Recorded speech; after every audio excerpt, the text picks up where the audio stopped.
Well, hey guys, I'm Mike. And I'm Tom. And we are the Bible Fanatics! I'm so happy to be here today, guys, because we're finally in the New Testament. That's right. There are 27 books in the New Testament, and the first 4 each tell the same story.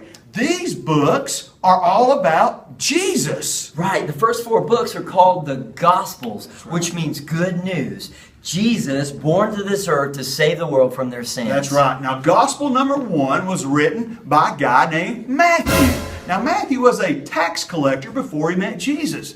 Then Jesus said, "Follow me," and that's what he did. And Matthew became one of Jesus' 12 disciples.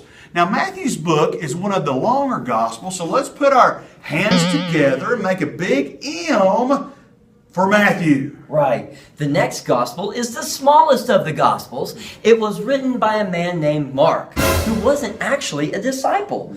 But later he accompanied Paul on some of those great missionary journeys. Right. So since it's the smallest gospel, let's make it a small M with our fingers to remember Mark. That's right. Now, the next gospel was written by Luke. Now, Luke was a doctor and also a believer in Jesus.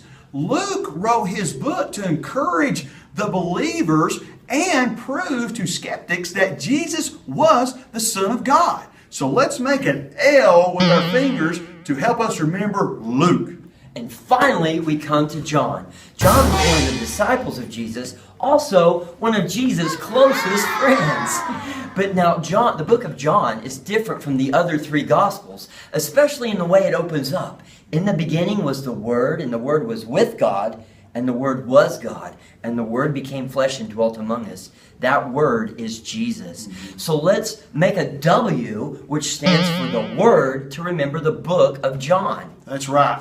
All 4 of these books give us a different view of Jesus, but read together they give us a much bigger picture of the man God sent to save us from our sins. Right. It's read together. All 4 of the Gospels are read. That's good. Jesus fulfilled the words of the prophets, but he also fulfilled the promise of God to save us from our sins. That's right. So let's review, boys and girls, real quick, the Gospels one more time so we won't forget. The big M is for Matthew. The little M is for Mark.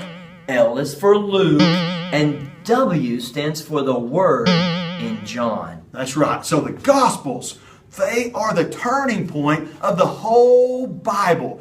God sent His Son to die for our sins. So let's never forget these books of the Bible. The Gospels, good.